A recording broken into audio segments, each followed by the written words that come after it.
All right, while we're waiting for one of our panelists to join, I want to just ask everyone to please make a little note in the chat on where you're joining us from. And also, if you have any particular questions that you'd like to ask in our Q&A session at the end of this webinar. So feel free to add that in the chat and we'll make a note of that. And we will get going very quickly. Hi, Nicole, great to have you here. All right, I'm going to get started. Hi, everyone. Thank you so much for joining us for our webinar on fractional executives. My name is Liesl Bernard. I am the CEO and founder of CannabizTeam. And today we're going to be speaking about the benefit of working as a fractional executive and also using fractional executives in the industry. We at CannabizTeam work very closely with a number of fractional executives in the industry and place them in opportunities. And we're in the process of putting together an extensive bench of fractional executives to assist our clients to access executive talent on an on-demand basis. So with that, let's get into what is a fractional executive. A fractional executive is an executive that works on a contract basis or a project basis for multiple organizations at the same time. Fractional executives offer affordability, flexibility, and a competitive advantage without the commitment of a full-time salary for these executives. So it's a very cost-efficient way to get access to very specific and exceptional talent. So today we'll discuss more about the benefits of fractional executives. But before we get into that, let me introduce our panel to you. First of all, Jeff, were you able to join? Okay, I don't know if he's on yet. Oh, he's calling me right now. So let me introduce Annie Davis to you. Annie Davis is operating as a fractional executive. She's worked for over 20 companies in the industry, including companies like Cresco Labs, Flowcana, and Care by Design and Rebel Spirits as well. Annie holds a BA from Yale University and an MBA from Harvard and is super passionate about the cannabis industry. Darren Garcia is a fractional CFO.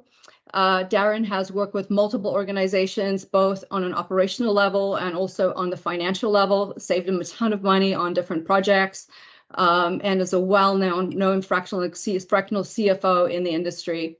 We also have Erin Ferguson that joined us. Erin Ferguson specializes in cultivation and operational aspects as a fractional executive and has an extensive career starting out with Booz Allen and also recently working for Cresco Labs and Raw Garden. So he'll add his expertise.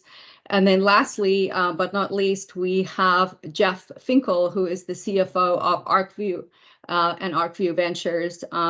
Jeff, works with multiple organizations on several projects, and he has placed about 75 fractional executives in the cannabis industry over the last few years, and is also our strategic partner at CannabizTeam, working with us on multiple projects for clients, and we're excited to have him here today as well. So let's get into our first questions. Great. Well, I'll tell you what, I'll go. First of all, thank you so much to the experts for joining us today in the panel. Looking forward to some of your answers and getting your insight into the work that you do, as a fractional executive. So the first question that I've got is, what are some of the benefits of hiring a fractional executive? If you're on the other side, if you're looking to hire, what are the benefits there? Maybe Darren, do you want to start us out on that?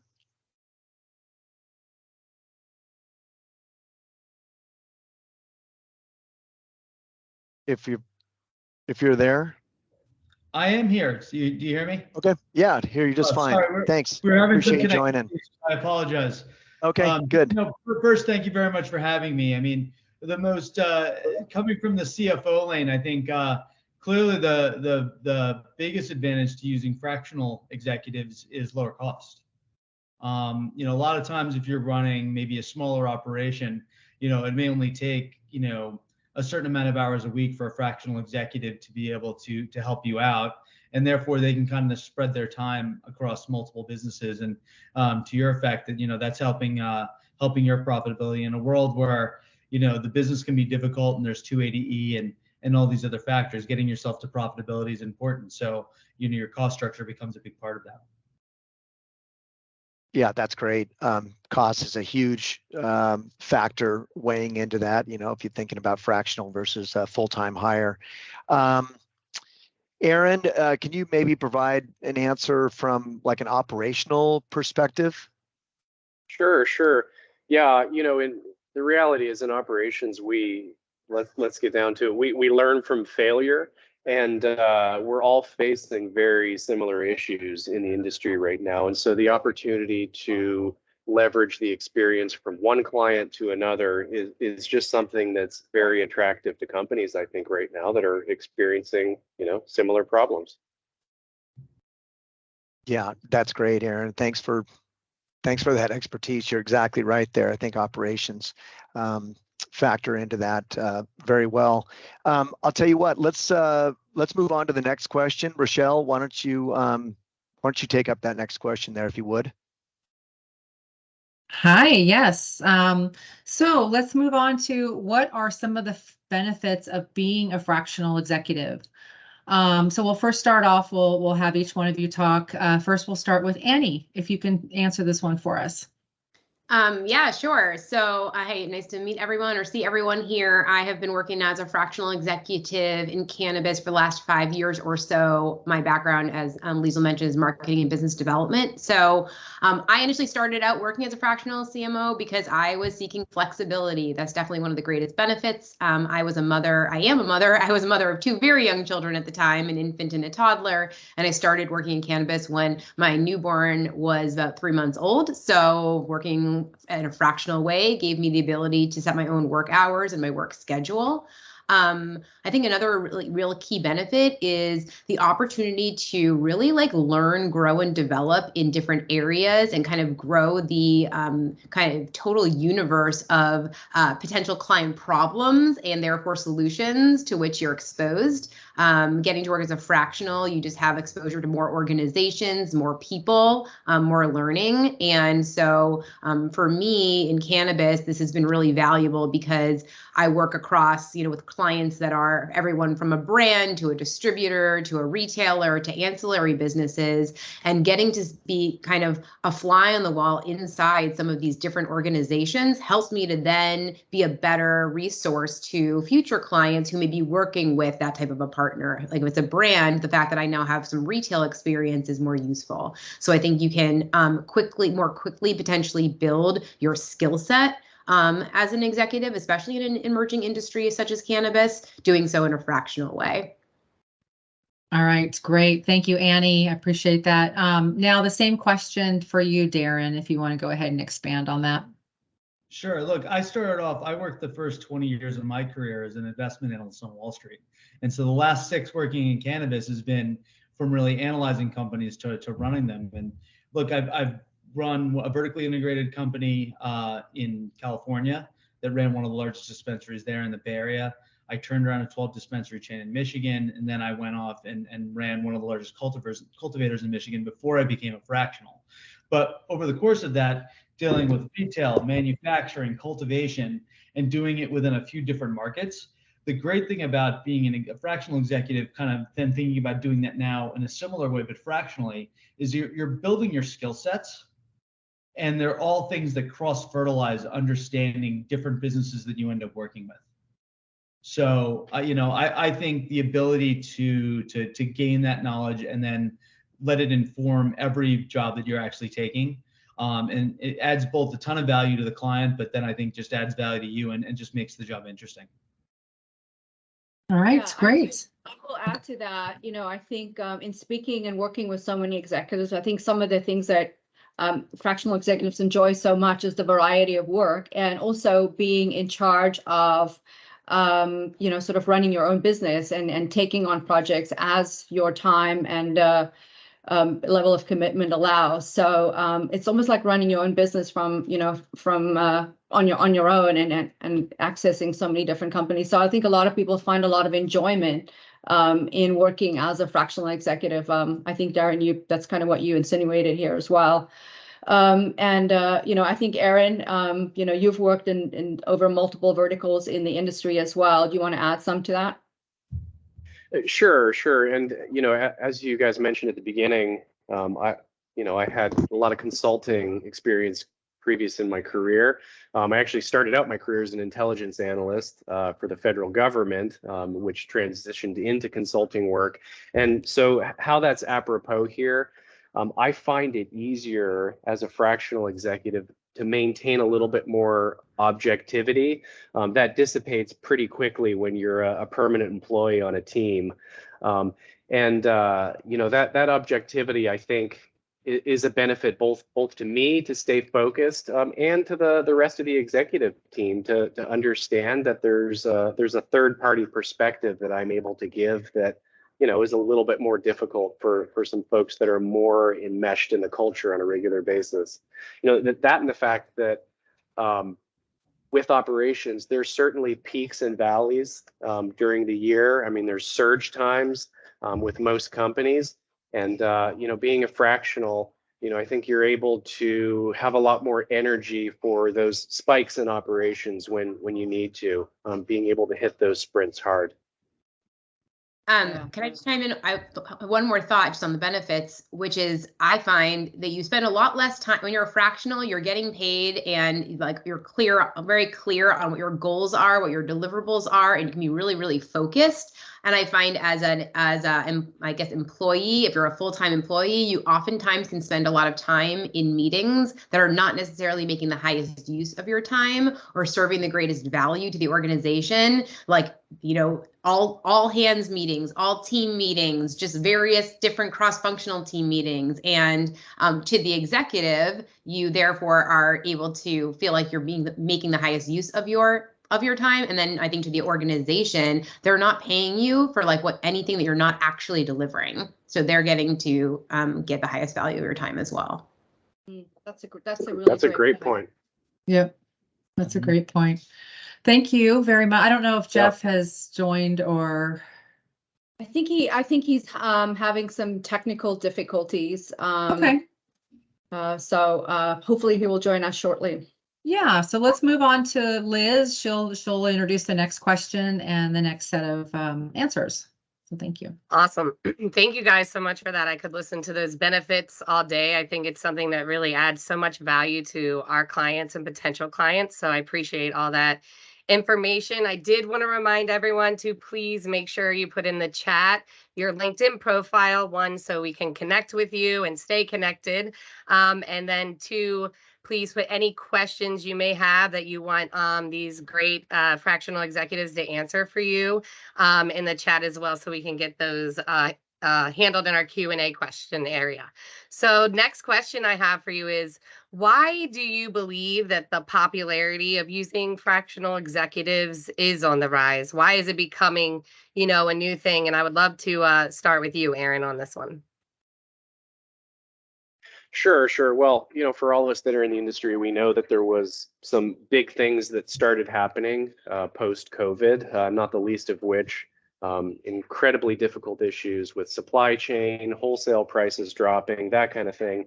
And, for any company, labor is always going to be the biggest pressure point on the finance side. And certainly when the finance folks are looking at that, it's that fully burdened labor rate. And just having the flexibility to get the work that you need, to get those deliverables without being super committed to someone long-term as a full-time employee, I think is very attractive. And that's attractive for the fractional executive as well. I mean, there's a lot of really good work to apply yourself out there. And I think there's reticence to commit on both sides right now when the climate is so tight financially. Absolutely. I love that. And we all know COVID did some crazy things to just the workforce and everything. So I do think that that helped the situation with the rise. But, all of that is definitely so true. Darren, is there anything you would like to do to expand on that? Sure. I think he was spot on. I would add, if you look at it, a lot of times if you have an insular group that's been running things, if you pull in a fractional executive from the outside, there's a diversity of opinion that's added there.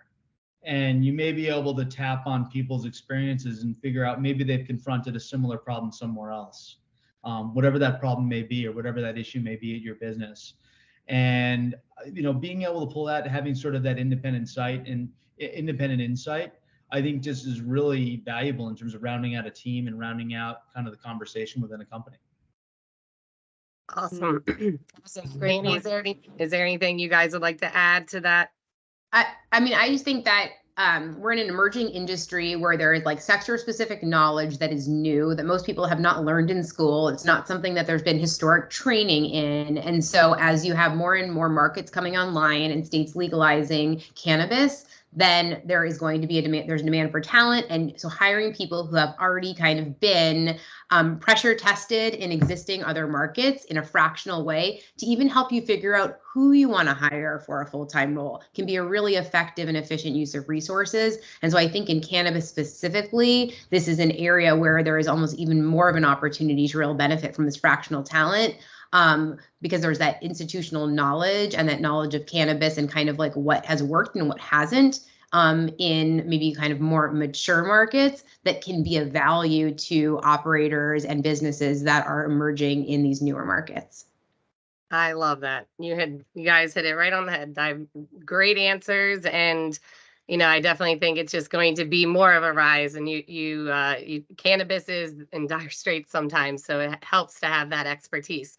So for the next question, and I would love for each of you to answer so we can go around, but I would love to find out what type of companies, just to give them kind of an idea if you work for multiple companies at once, if you try to focus on one company, one task at a time, but also kind of what verticals are you in to show the scope of your knowledge. So I would love for each of you to go through.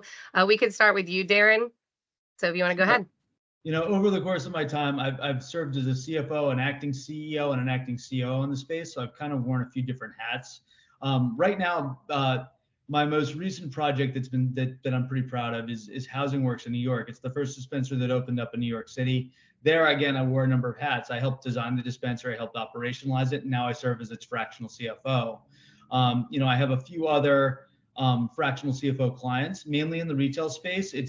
If you think about, especially when you're looking at like the New York and New Jersey markets that are fragmented due to the onset of bringing on all the social equity people to run a lot of the retail businesses, it's a perfect business model to operate with them on a fractional basis.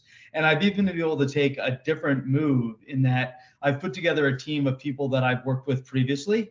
We work under the name Common Culture. So I have an entire team that can run a dispensary outside of the hourly employees and the manager. So I have people that do a person that does purchasing, a person that does legal, a person that does operations.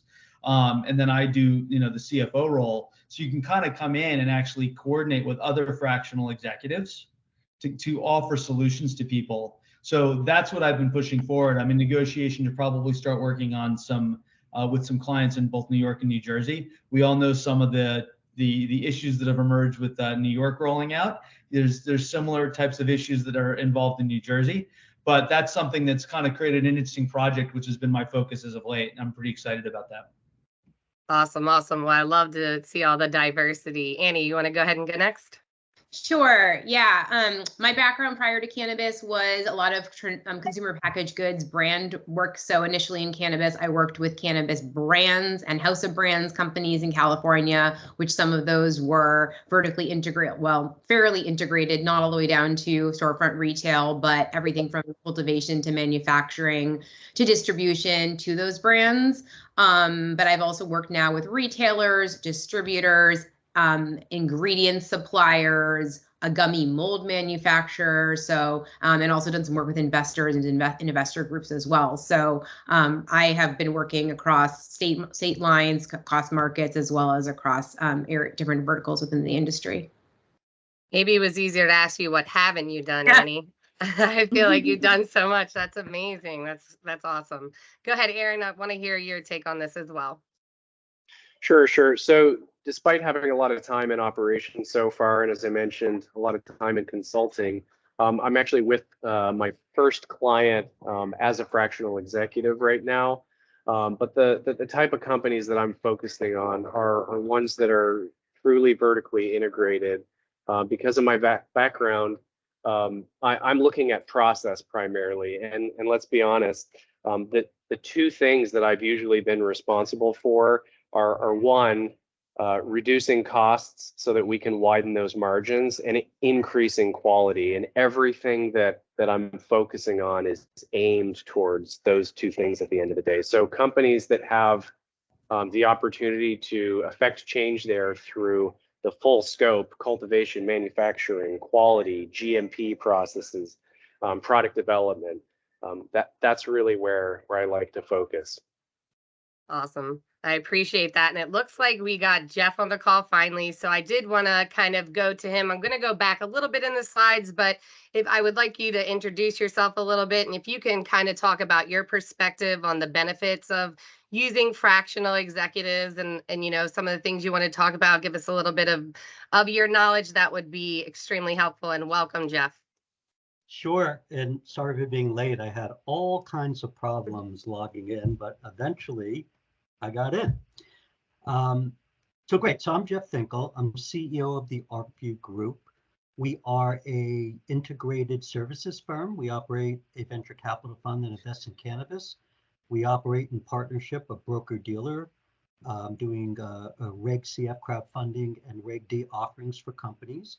We have a consulting company that's part of us that does license pursuit, brand expansion, chief strategy officer, chief marketing officer, fractional work as a provider. And we also are an investor conference producer.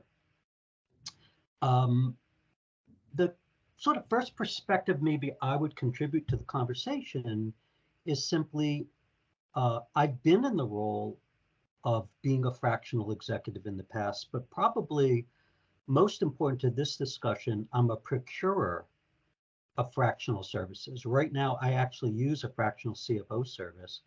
And through my investing career, numerous occasions that we've hired fractional product managers and fractional CFOs for our portfolio companies. So that's the lens with which I can be helpful today.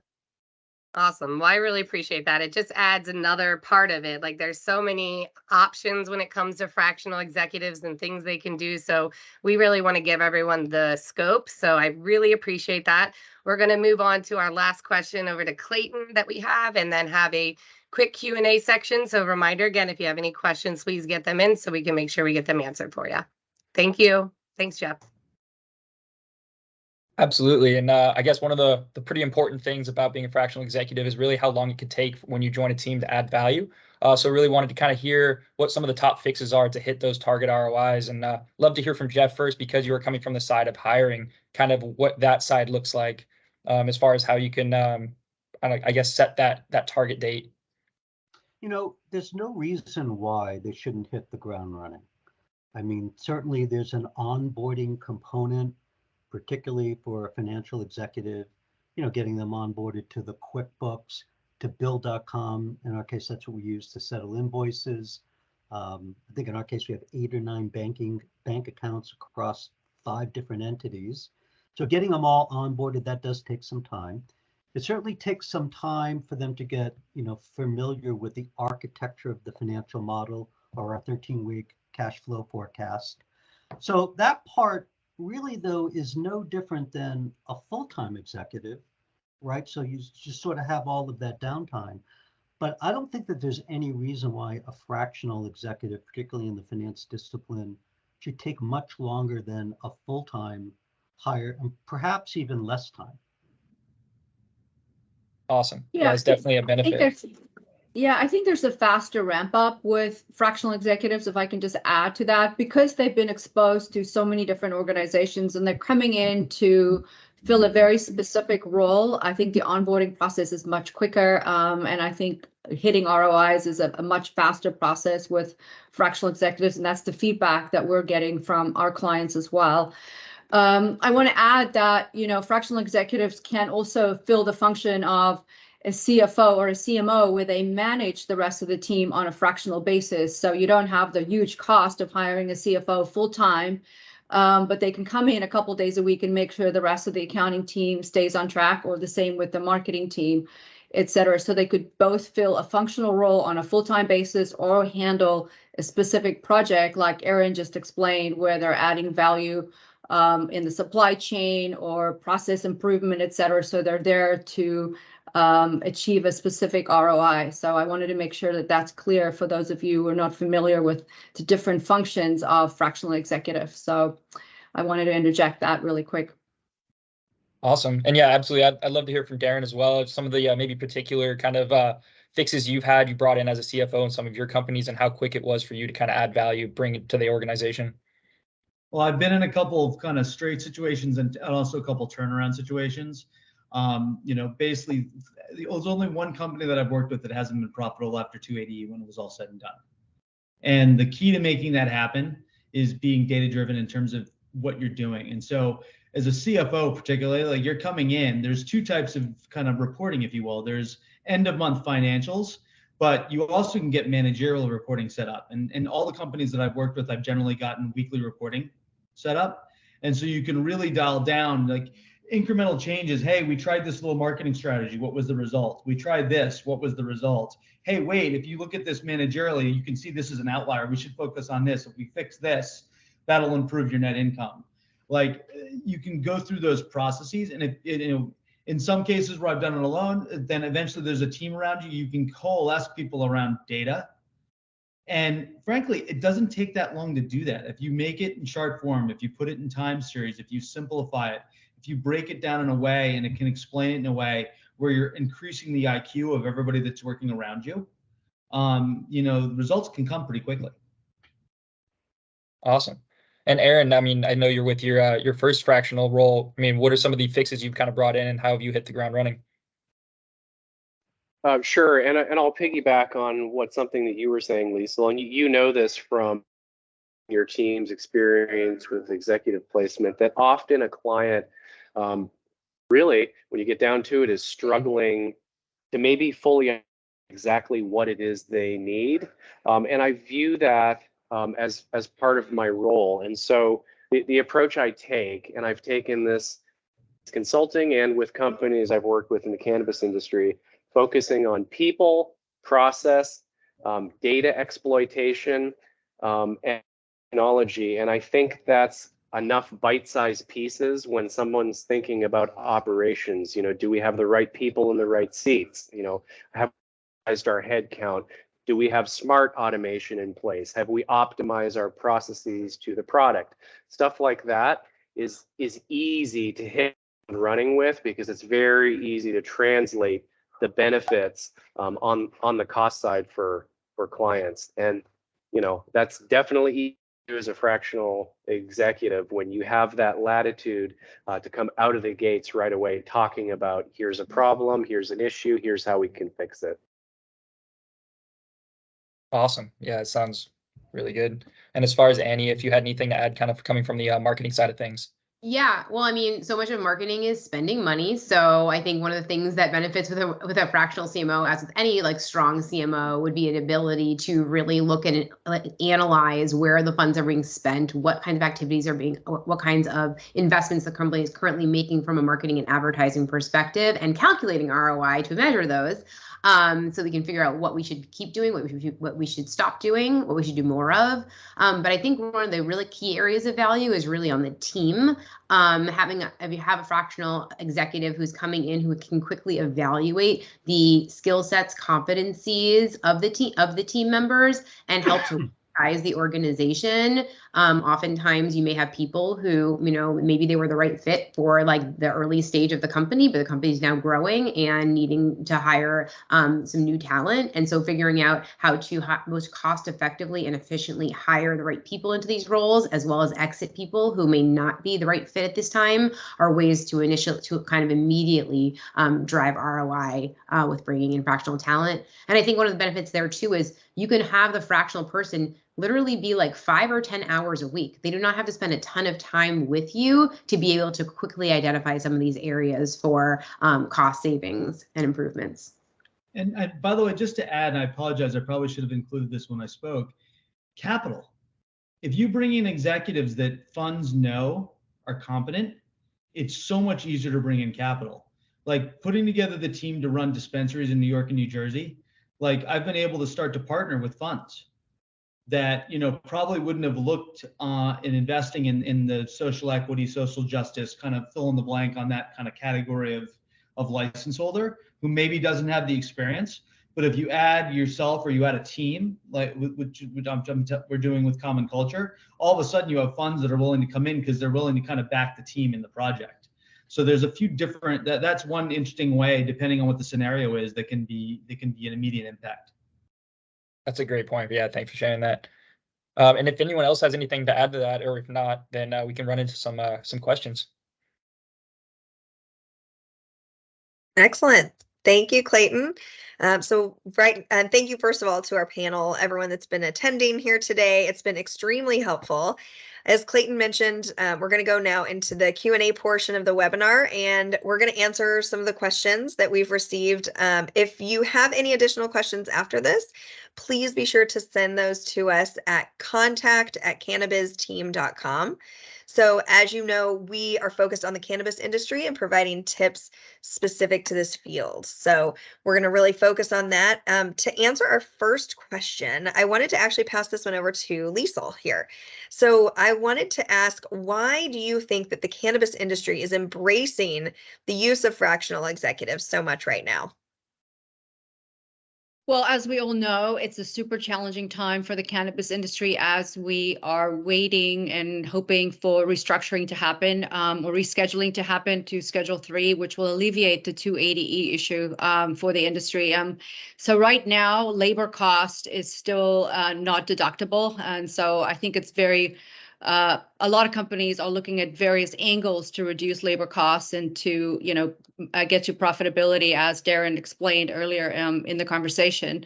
But I also think it's a trend that's here to stay. It's just a smarter way to staff. And I think a lot of companies are catching on to that. Why spend a few $100,000 a year on a full-time executive if you can have access to that expertise at a fraction of the cost, right? So it just makes business sense to do that, whether 280E exists or not.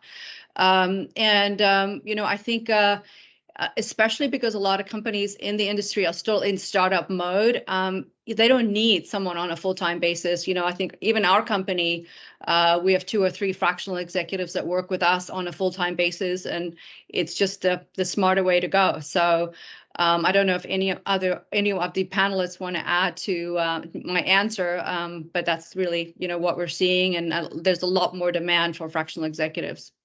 Yeah, I would add that hiring certain positions in cannabis has been challenging. Liesl, you know this better than anybody else. Given sort of the gray area that cannabis exists between state legality and federal illegality, certain positions like general counsel, like chief financial officer, there's some pushback between real outside of the industry talent from coming in and wanting to take the bite and cross over full time. So given the talent pool shrinks somewhat, it's good to get fractional executives in that come from other industries that, if it's fractional, it's slightly more appealing to that executive that might be generally risk adverse. So it's a way to get some outside talent into an emerging industry. And then the other thing I would just say, to bolt on, Liesl, your comment as well, about the efficiency. And, for us, that's what it was all about. I looked one day at what my full-time CFO was doing And what I realized is 2/3 of his time he was acting like a bookkeeper or senior controller, and maybe 1/3 of the time providing true CFO services. Yet I was paying him as a CFO, and he was very capable. But what I realized, it just wasn't efficient. So by shifting to outsourcing, I was able to get a bookkeeper resource and a CFO resource for the small amount of hours I needed for a CFO, and I reduced my costs over 70% in that discipline. Yeah, Wow. great point. That's And- fantastic. Yeah. And just following Jeff's comment, at the end of the day, like there's so few people that have experience in this space, and it's a very different industry than a lot of places. Since it's more homespun and it's kind of come up organically, maybe people that have come from the black market into the legal market, all these different things. There's a certain amount of, either structure or lack of structure that exists. And if you haven't kind of stepped into the fire pit of seeing no structure and then putting structure in, the fractional pool, you may be able to help people that have experience doing that. Sometimes when you hire that big hire that comes from another industry, they may come from, I'm not picking out any industry, but like a big CPG company that has a lot of process and a lot of structure, and they walk into a cannabis business that they may not have any of those things, and they're like deer in headlights. So at least with a fractional person where you can kind of vet their background and they've already kind of been in the fires, you get somebody who knows how to hit the ground running in that scenario versus somebody that maybe grew up in an environment that was much more structured. Yeah, I agree with you, Darren. And I think it's a mindset, and being a fractional executive, you have to be able to pivot quickly. You have to adapt quickly. And, that's really the culture in cannabis in general right now. Everyone's wearing multiple hats. Everyone has to pivot with regulations changing or things happening, sort of almost on a day-to-day basis. And by default, I think fractional executives are much more suited to the industry just because it's they come from that mindset, an entrepreneurial mindset to begin with. Perfect. Yes, this is excellent feedback. So wonderful. I would like to pass it over to Annie to answer this next question. What do you believe is the best way to market yourself as a fractional executive and really get yourself out there? Well, that's a great question. Things like participating on webinars and things like this. Certainly podcasts. Actually, my last full-time marketing role, I was oftentimes like the spokesperson for the company. So just kind of being public, doing thought leadership, articles yourself. I am very active on LinkedIn. Sporadically lately, but I used to be a lot more active on LinkedIn, adding value through thoughtful commentary that demonstrates kind of your perspective and your areas of expertise. But really, it's a lot of kind of cross referrals with other professionals. So other fractional executives, with investor groups who are looking at how they can better support their portfolio companies, working kind of networking and building relationship with law firms and accountants and other types of service providers that can be in a position to recommend you, especially when they are working with a client that is looking at how they can grow, but in a resource effective way. So I think those are all areas, and certainly speaking on panels and other ways that you can kind of get your voice out there in the industry. Yeah, I think I mentioned earlier as well that we are putting together a bench of fractional executives in different verticals within the cannabis industry, and we're going to be actively marketing these fractional executives to our clients and our database. So if you are interested in working as a fractional executive and you would like to get onto our bench, we do a lot of the marketing on behalf of our fractional executives as well. So wanted to offer that for anyone that's listening and wanted to take advantage of that. Perfect. Yeah, hopefully we've got, people that are working within the companies looking for fractional executives attending today, as well as people just looking to gather more information to enter the market themselves. I would like to find out, Aaron, same question to you. Really, I'd like to hear what you have to say about ways to market yourself as a fractional executive, since you come from a different side, doing more of the operational aspect. Obviously, Annie is very active in marketing and social media and getting your name out that way. Are there different ways or any other suggestions that you have, Aaron, for marketing yourself in the operational side? I don't know how helpful this will be to everybody, but me personally, I've developed a very, very broad and deep network years because of my time in aerospace engineering and defense and stuff like that. And I have consistently found that network to be very valuable. This just because of some universal principles around things like lean success and stuff like that. So personally, I have an extensive network, but I do love LinkedIn as well, and I try to stay as active as I can there. That's great. All very helpful suggestions. So thank you. I would like to find out, I'm going to pass this next one over to Darren. Can you tell us what you believe someone that is considering being a fractional executive, are there any particular hurdles that they need to be aware of when entering into this area? I think that the key thing you have to really nail down to get it right is time management. Because at the end of the day, you could make in your mind and in your actions, you can make this a full-time role, because there's any number of I'm a recovering research analyst, right? So I love to dig into things and I can go down a whole bunch of rabbit holes. And sometimes you have to make sure you really understand the scope of the project that you're being asked to conduct and really make sure you stay on scope and on mission, and then time manage correctly, because it's different. It's just a different existence from being a full-time somewhere where you really have to be able to shift gears. And if you're working with kind of either different geographies or different business verticals, being able to be nimble around that and compartmentalize things, I think becomes really important.